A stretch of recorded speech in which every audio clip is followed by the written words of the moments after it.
Hello, my name's Narajan, the host of Master of Your Crafts podcast, learning from leaders who are continuously inspired, passionate, and driven to align with their soul purpose, sharing their gifts to bring healing to others.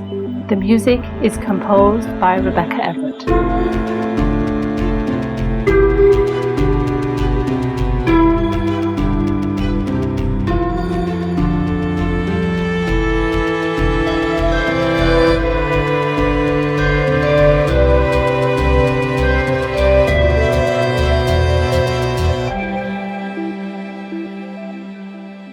Today is episode number 75, and I'll be talking to Kepples, who loves to be outside in nature, is an ironman athletic, and has the most fun, aside from being in the mountains with his dog Frank, when he's helping successful business owners and executives align with their heart so that they can maximize their creativity and find more access to happiness and aliveness. Hello and welcome to Kevin. How are you, Kevin? I'm terrific. How are you doing? I'm excellent. I am excited to get into this conversation to learn more about your journey from the transformational process, not only that you have taken personally yourself to become a transformational business coach, but also the path and the journey that you guide others through. Yeah, well, I'm excited to share with you about that. I'm grateful for the opportunity to be here. And I think, we're all in the middle of transformation, throughout our whole lives and, transformation on so many different levels. And I think, bringing awareness to that's really important. And especially the fact that, everything looks messy in the middle of a transformation. And so if you feel a little chaotic, that's a good thing because you're probably going somewhere else. Right. Absolutely. It's so important to at least acknowledge that chaos or that sticky moment that you're in, because we can often gloss over that so easily and just chalk it down to a bad day. Yeah, and that's a really good point. And a lot of people, myself included in the past, it's like if I wasn't okay, whatever my definition of okay was at the time, then I wasn't okay. Like I needed to be okay all the time to be okay. And that's just not the world we live in. Like, change is one of the guarantees we get in life, right? Like you're going to change. Things are going to change. The world is going to change. And, whenever you're feeling chaos, like that's not a bad thing. It's actually just like simply alerting you that there's some sort of change needed in the system. And the chaos is there, because either you're resisting the change or you're potentially going through it. And anytime you're changing, you're going into the unknown. And that's really good because in the unknown, that's where we use our creativity to create new things. And, that creativity allows us to really strive for our version of uniqueness. And it's really beautiful because when I'm being creative, that keeps me out of that competition, the competition with other people and the comparison game. And that's such a dangerous game to play because if you compare yourself to someone else, like you're comparing two different things. For one, that, it's not the same. And if you're comparing, you're going to end up feeling inferior or superior. And then you're making this judgment. And once you judge something, you're not going to be able to understand it anymore anyways. And if you're competing like that, you're really like striving for this sameness. You're trying to win somebody else's way. And, there's so many amazing people out there that are doing amazing things, but I don't want to win their way. And nor could I, and for a long time I fell in that trap. I have an older brother that I really look up to. And I used to try to win his way. And it was so hard because he's so fundamentally different than I am. He's super talented in a lot of ways that I'm not. And I have a lot of talents that he doesn't have. But I found myself, like living a faux version of my life a lot and doing things I just didn't want to do.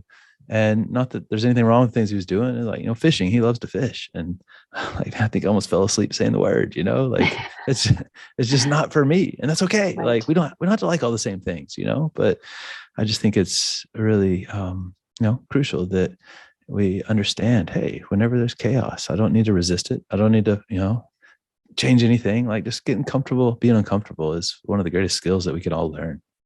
Absolutely. Getting comfortable to being uncomfortable is crucial because not only it allows us to really step into and recognize what is comfortable and what is uncomfortable, but then we have a position, an opportunity to choose. Yeah. Go figure. Yeah. And choice, man. That's one of the coolest things we get as humans. We get to choose. I get to choose who I spend my time with. I get to choose how I feel about things. Mhm. I think one of the coolest gifts you can give yourself is, you know, understanding that you have that power of choice. And one of the choices we can all make that'll serve us probably at a very high level is the choice to not have an opinion about everything. Not have an opinion about everything that you're doing, not have an opinion about what other people are doing, Right. not have an opinion about other people's opinions. It's just an opinion. And if you treat opinions like facts, that's where it gets really dangerous and hard. And because then you have this opinion and you start having to defend this position. And, like, again, change is the guarantee, right? If, That's right. but you make an opinion, it can become outdated, but you're still fighting for this opinion you made. And then, like, the problem becomes the problem long after the problem's actually gone. Right? We hold on to that narrative. We hold on to that belief about this is it. This is who I should be. This is what I could be. Because I've got to be somebody else. I've got to be like my brother. Yeah, that should word, when you start shoulding all over the place, right? And it's like, I should do this, I should do that. Like, man, wherever you are is perfect. It's a perfect place for you to be, the perfect place for the expression of, you. And, the thing is that if you're judging you're probably like falling for the illusion of time, because, you're either like looking at something that's already happened and creating regret and doubt and depression, or you're looking at the future and getting really anxious. And I've never met anybody from the future. I've never met anybody from the past, right? Like, all that's real is the present moment. And, when you can learn to, just surrender to that sweet spot of the present moment, like, that's the only place you're going to find peace. That's the only place creativity is going to flow through you. And so just making friends with being present is, it's very simple, but it's not easy. So with all that you share, and possibly the simplicity in how you view life and move through life, what do you believe about yourself? And do you feel it defines who you have become today? Well, that's a broad question. Let's see where we're going to go with that. One of the things I think it's important to understand about me is, what? Like, I'm a multi-dimensional being, right? And I've got so much going on. And so if I judge one piece of me, then that's not really a fair representation. And even a year of my life is still a piece of me, right? It's just a part, right? And, like, I'm not getting a look at the whole picture. And, I have no idea what happens after I die. Like, maybe it goes on into eternity, like, everybody has different beliefs, and that's great. Like, and, that's the beauty of the world. We get to have our own beliefs. But you know what? If I judge something as good or bad, that's made up too. The only truth is love, right? Like, that's the truth of, like, the universe we live in. And, love, not necessarily romantic love, but like unconditional love, right? And not I love you if you act right, if you do this, if you don't do that, right? And no, just like, no matter how you show up, I love you.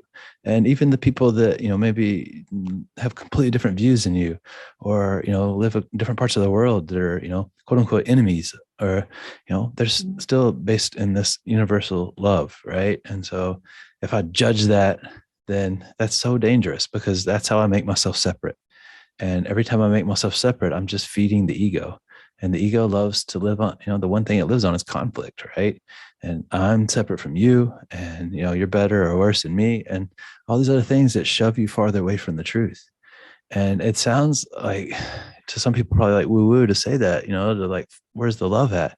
But, I work with some really beautiful, powerful people in a lot of different industries.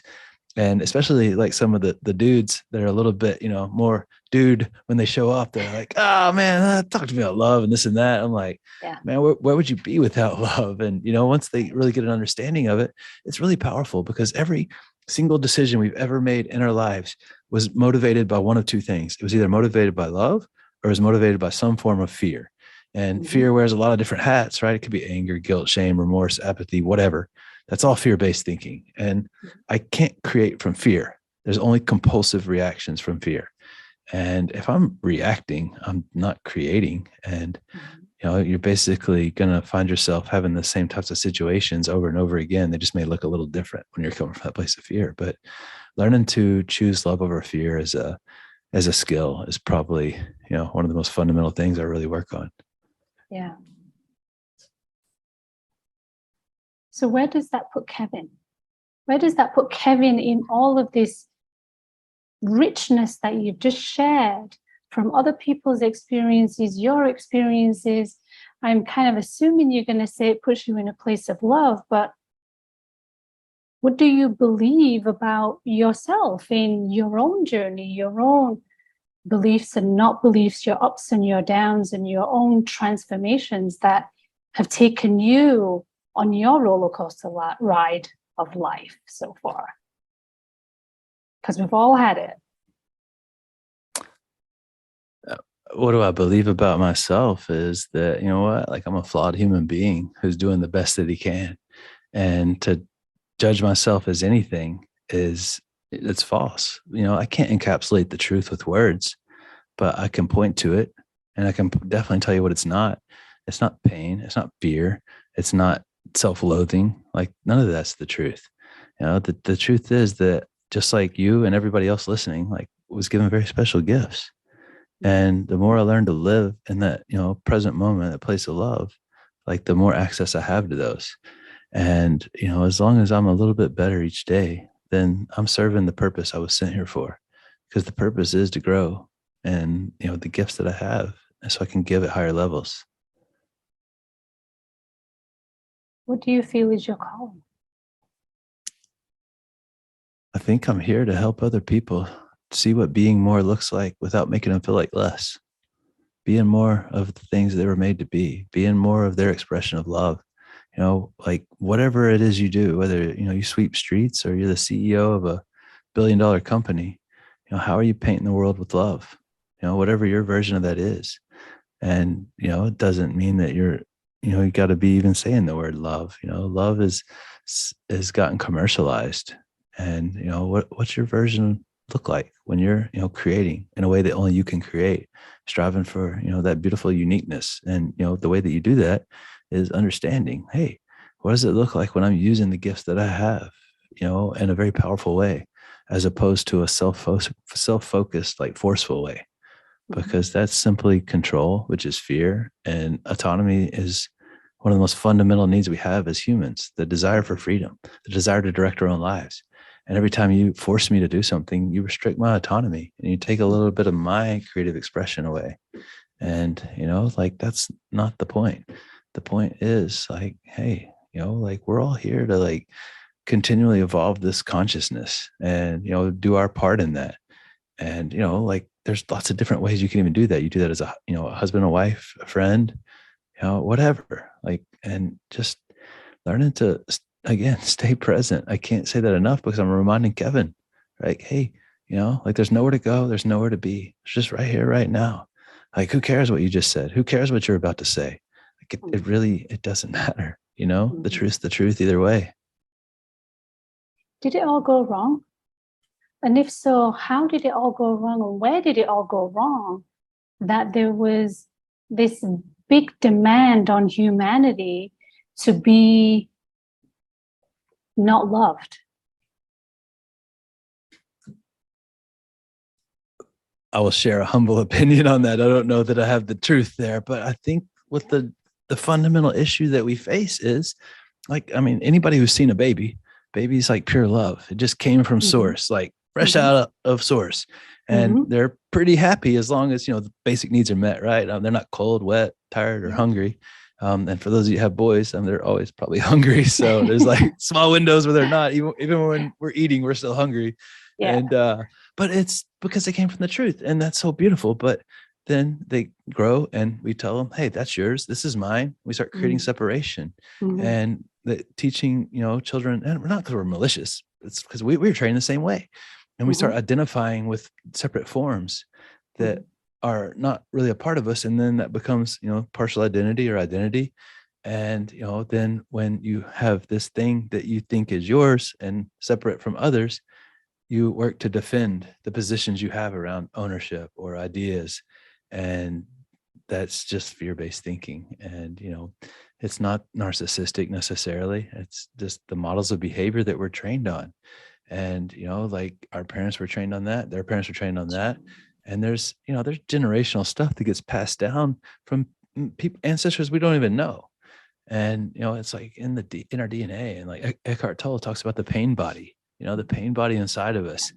And like that dude blows my mind pretty much everything he says. But like, Cool. especially the pain body, I'm like, man, that makes so much sense, because that's why I'm having an emotional reaction to something I have no conscious awareness of. Like, why is this, making me feel bad? Or why does it make me feel good? Or, why do people cry when they hear the song Hallelujah, even if they're not, religious, whatever, that is. Like, because there's something, way bigger there than, our finite minds can understand. Right. And, infinite by definition can't be defined.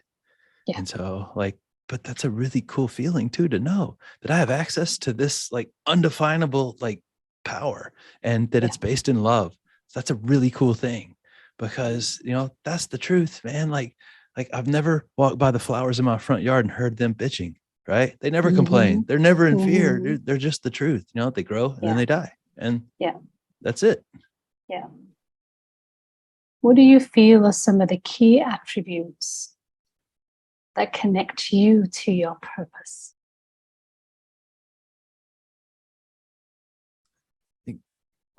Gosh, that's good. I think one of the best ways is to be truthful with yourself and other people. And the truth is, there's a lot of different ways, but I think authenticity, just being authentic to the things that I say are important to me, and to the way that I want to execute on that. And that doesn't mean I'm perfect by any means, right? I'm a flawed human being again, right? Like, but I'm doing my best, and if I'm doing a little better each day, that's always the goal.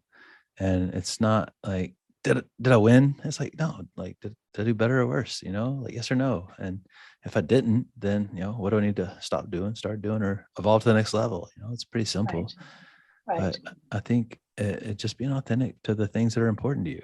And man, again, keeping it really, really simple, because so many years of my life I couldn't answer the question, like, what do you want? I'm like, for dinner? Like, I couldn't even answer that half the time, right? I still can't, right? Ask my wife. Like, that's the conversation. What do you want? I don't know, food. Like, and it's like I've never eaten before, right? But I can tell you what I don't want. But like, what do you want? Like, anybody listening, ask yourself, what do you want?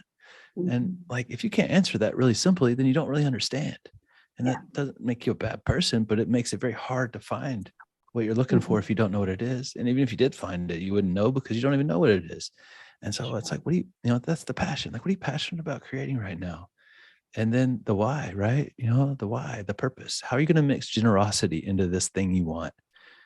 And the what and the why, those two questions, man, like whether I'm going to the gym or building a business, those are the questions I need to ask and answer. And, so many people get tripped up though, because they add in a third question, right? They're like, how am I going to do this? And that's going back to the mind. The mind has a beginning and an end. Like, if you knew how, you would have already done it, but like, you need to figure out what you want and why, and then just take action. And the cool thing about action is we get immediate feedback. It may be one more way not to go. Who knows? Yeah. Which kind of brings the whole thing together a little bit in being present. But I'm going to tack on to that is being patient. Because we live in a world of instant gratification on so many levels. But sometimes we just need to be present, slow down, take a breath, feel the sun on your face, and just be. I think stillness is probably one of the most underutilized tools that we have, like this just peaceful stillness that's always there if you go looking for it. And, this isn't about, your religious views or anything like that, but I think God's only voice is silence. Herman Melville said that, and the guy who wrote Moby Dick. And I really like that, because like we pray, we talk to God all the time. And when do you really listen though? Yeah. And, in the stillness, in the silence, like that is where some of the most powerful stuff comes up. And like every time I ask you a question, you stop and you get still. And then you come back, and I can tell you, like, you're right here with me.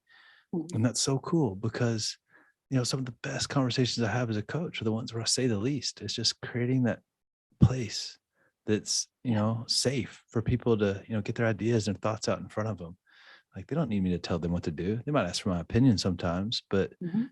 it's really about just creating a safe environment for people to, go into the unknown and, just you reflect back what you're seeing and hearing. And that's a beautiful way to empower and inspire people. And that has to be your goal as a coach or a mentor or any kind of leader. Because if I inspire you, like that's really good. I'm stimulating you to action. And then if I empower you, you have the knowledge and the tools of what to do with all the stimulation. And very cool way to leave people after you've met with them. Absolutely. So with that, what are your intentions on a deeper level, not only for yourself, but for the individuals that come and seek you for your wisdom, your guidance, your inspiration? What's the crux of your intention from this skill that you have crafted out over these years? Yeah, the intention is to help people align with the truth, the truth of them, which I don't know what that is, but I can, show them what it isn't for sure. And, helping people understand like there's no thing you need to do or be to be complete. Like you're there, like you're perfect right now, but it's his perfection, not your perfection. Mhm. And it's such a beautiful thing when you can help people just create that, transformational like paradigm shift. That's what really great coaches have done for me. It's not Mhm. telling me what to do because that's like level one, like if I'm a Yeah. bad listener and you like, hey, don't talk. That's how you listen better. I'm like, okay, that's a Yeah. tactic. That's a really good one that everybody needs to learn. But that's, not gonna last forever, right? Because we're habitual creatures and we revert back. And then if I'm like, okay, you just need to be better at relationships in general, like, okay, care about other people, their stuff more than your stuff. Like that's a good Yeah. strategy. Yeah. But like really it's like, hey, like where are you misaligned with the truth, man? Because the truth, like, it doesn't mean it's all like rainbows and unicorns, but the truth is like so empowering because when you're working in line with something that really matters to you, from that heart set, from the, from the real you, Mhm. like that's beautiful because that's where you find flow. And, flow is so many different things, but flow, I mean, for one, you get really heightened productivity and performance, but you get Okay. way happier in flow. Like, and Yeah. all the studies about flow, the happiest people in the world are the ones who find the most flow. And, Mm. that I don't know anybody who doesn't want to be happier. Like, what do you want to be? Mm. I want to be happy because when I'm happy, that means like things are going well. People are That's taken right. care of. And that means I'm going to create an extremely high level too. Yeah. And like, this isn't my practice run, right? I get one life right here, right now. And Yeah. I guarantee you at the end, if you ask me like, hey, are you glad you played it safe and didn't go for it? Oh, yep. Nobody's going to say that. Like, That's but if right. you ask me like, hey, are you happy that you chose love over fear, no matter, Mm. what people thought or anything else? Like, yeah, Mhm. absolutely. I'm happy about that. And you know what? Like, it's none of my business what other people think anyways. And, Mhm. even if you're listening, like, I don't care what other people think. Like, Yeah. I think you do a little bit, right? Like we all do. We're Mm. human, right? We were trained, but that's okay. Like, like having grace for yourself, having grace for other people. Like that's the point, right? That's such a beautiful expression of love because I am definitely not perfect. And, I've had a lot of people be very graceful with me and I need to be graceful with myself because I can't give what I don't have. Mm. And so I think just really helping people understand the different expressions of, love and how powerful that can be. It's powerful. We know that for sure when we tap into it. And hopefully, I trust at least everybody has experienced it at least once. Because if you haven't, it's coming. Yeah. And I think it's just about bringing awareness to it because there's different ways to love, like I love my dog in a different way that I love my mom, Mhm. but there's definitely crossover there, but Mhm. it's just different forms. And I think the one form that gets overlooked so much is the self-love. Yeah. Like, again, we can't give what we don't have. And, it's okay to, hey, I love myself, right? Like, you're doing great. I'm proud of you. Not Mhm. not pride, but like, I'm Mhm. proud of you in, a loving, compassionate sort of way. Where did this notion come from of being perfect? That everything needs to be in just order, in perfect alignment, and follow a very strategic plan and path. Where did all that come from? And how is it that we take that way more seriously than self love? I think it's from a myriad of sources. Like, I mean, now social media, you need this to be complete. Oh, they have that car, they have that relationship, they have that job, that amount of money. Or, growing up, like, hey, you're first place. There's not a problem. Competition's healthy in some cases, but just looking at outside people or situations to be complete, like, if I get this, then I'll be okay. And there's nowhere we need to go to do that. But again, it's just generated from that sense of separation that we all are kind of force fed. And, it's not because anybody's trying to hurt us. That's just the way that people have been for generations. It's like, since humans were created, they were in competition and, taking each other out. And, that's just, I think, the most humble way you can look at it is like, it's still an expression of love. Like, even if it's my enemy who's trying to, kill me, like, Mhm. that's some form of their expression of love, even though I fundamentally disagree with everything they're doing. Right. Mhm. Like, in some way that makes complete sense to them. And that doesn't mean I've forgotten what's happened to me, but that's the way I'm going to be able to forgive, the judgment I made of them or the Mhm. judgment I've made of myself. And unless you're forgiving judgment, you're keeping so much energy trapped inside of you that's leaking out in other Mhm. ways.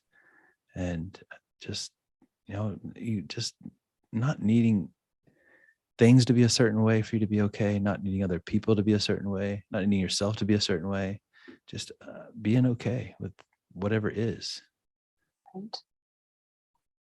Perhaps it's also settling into the space of recognizing their path and their conviction for wherever they're standing behind, good, bad, or ugly, whatever. But it comes with an element of power, endurance, and strength, just as it does for the other people on the opposite side. But then it also makes me beg the question, where did this element of win lose actually come from? Because if we're all an aspect of, call it God, divine spark, universal, higher power, whatever it is, why did someone have to lose for someone to win? I mean, I think that comes from the ego, right? Which is when we identify with forms outside of ourselves, that creates that sense of separation. And so if I'm separate from you and you do something I don't do, then you have something I don't have, your form is different, then I feel less than or better than, but I don't feel the same. And, it's not that the ego's narcissistic, but it's just trying to protect us from what it thinks is dangerous. Mhm. And I mean, it thinks it's working in our best interest, right? But it's just misaligned from the truth because it's based in fear. Right? Is that is that a continuum of the world that we live in? We live in a dense, heavy, third dimensional environment. And with that comes an element of polarity, a positive and a negative. We see that in all parts of our lives. Is that the component that it leans into? And are we on our way out of it? Because there's been way too many losses and there's been way too many wins. The scales seem to be way unbalanced. Yeah, I don't know. I think it's, there's going to be without dark, there's no light, right? That we Mhm. need the polarity to understand, because contrast gives us clarity. I Mhm. think it's the judgments that create the havoc, because when Mhm. you judge, good, bad, less than, more than, that's that separation. And whatever you judge, like, that's the ending of your understanding. Right. If like I live in Texas, it's hot here. That's the judgment I've made. And Mhm. I made that judgment a long time ago. And like, it's like confirmation bias, right? I go outside, it's 100 Right. degrees. I'm like, yep, it's hot here. And Yeah. like, even if the judgment's accurate, it's still a judgment. And it's like, I Mhm. don't make new decisions about it. Like, I'm like, is it cold in the summer here? No, like, it's hot, and I guarantee. Right. And that's Right. okay, because that's, it's pretty accurate. But whatever, when it comes to people or situations that are fluid, that's very dangerous. And as humans, like, we're changing constantly. Like, I'm not going to be the same person in 20 minutes that I Mhm. am right now. I'm going to be some different Mhm. version of me. But if I Right. judge myself as this, then that creates a disconnect from, like, who I am to, Sure. what I really am, whatever that Yeah. is. So this is the path that you take individuals through in the coaching that you provide and offer others. Yeah, more or less. Really, whenever I'm working with people, everybody's different, right? Everybody needs different things, but really, it's about aligning people with whatever the truth of them looks like. And kind of the four areas that we spend the most time in probably would be, our mindset or heart set. Really, understanding what's holding us back with the mind, and then getting connected to the heart, Mm. and what that really looks like and what it doesn't look like. And then, of course, creativity, because when I'm connected, like, I want to maximize creativity as much as possible. And so then we spend a lot of time on peak states like flow. And then I work with leaders, so we spend a lot of time on influence. Like, now that you're creating these peak performance states on Mm. demand, and really doing it from this place of love, and being able to just abundantly create, well, how can you magnify that? And you can magnify that by, inspiring and empowering other people behind you to do the same thing. And in Right. turn, they do the same thing. And it's really beautiful when you're creating leaders of leaders from a place of love like that. And, Mm. while it might sound woo woo, if, you're one of the scoreboard watchers, I guarantee Mhm. you the byproducts are going to be increased performance, which means probably more money and more Right. freedom with your time, because you're going to be so much more intentional about where you don't spend your time. Right. And, the really probably the coolest thing of it all is your relationships get way better. The Mm. relationship with yourself, the relationship with the people in your lives, and the relationship with just the community of the world. Because, man, when we're happy, we're a lot cooler to be around. That's for sure. Yeah. Yeah.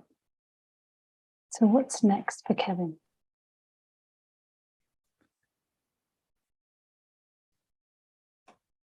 Well, one of the things I'm super excited about, we're working on we have a mastermind group we're launching next month. And it's Nice. just a small group for really, successful leaders to come together and have a safe container to grow and learn together, and really, leverage the collective synergy of the group, plus, me as the guide to, quantum leap down the road. And it's really beautiful when you have people to run with that aren't competitors. Mm. It's amazing the amount of speed that you can pick up, and really just, get a good reflection of, where you're at. And, like, because we get ideas in our head, and then all we have for feedback is our head. And, whether it's good or bad, like, it's so hard to be objective about ourselves, because, like, we're pressed up against the glass of our own life. And, like, you just Right. don't have that good view sometimes. So I'm really excited just to get to, be around just this beautiful space of people just going for more so that they can serve at higher levels. Mm. It's exciting. It sounds like a journey and a half for individuals who are willing, ready, and able to Yeah. step into that space. Yeah, it's going to be very beautiful. So definitely, being willing is one of the prices of admission. It is. If we're humble, that's a great place to live, because, being humble says, hey, you know what? Like, I can find good and value in other people and in their ideas. And, Yeah. I don't have the market cornered on everything. Yeah. It's beautiful. Thank you so much, Kevin. That was the fastest 30 minutes ever, it felt like, of sharing your enriched experiences, but also your vantage and viewpoints in how you view the world, which then fuels other individuals even further to really step into what is it they want to do and to be fully present in how they can be of more service to those around them and themselves. So thank you. That's my pleasure. Thank you for hosting, and it's a really great show, and phenomenal presence you bring, and a great safe space you've curated. So grateful for you. Thank you. I'm Naranjan, and you've been listening to Master of Your Crafts podcast. Please subscribe, rate, and review, and join me next week for another episode. Thank you for listening.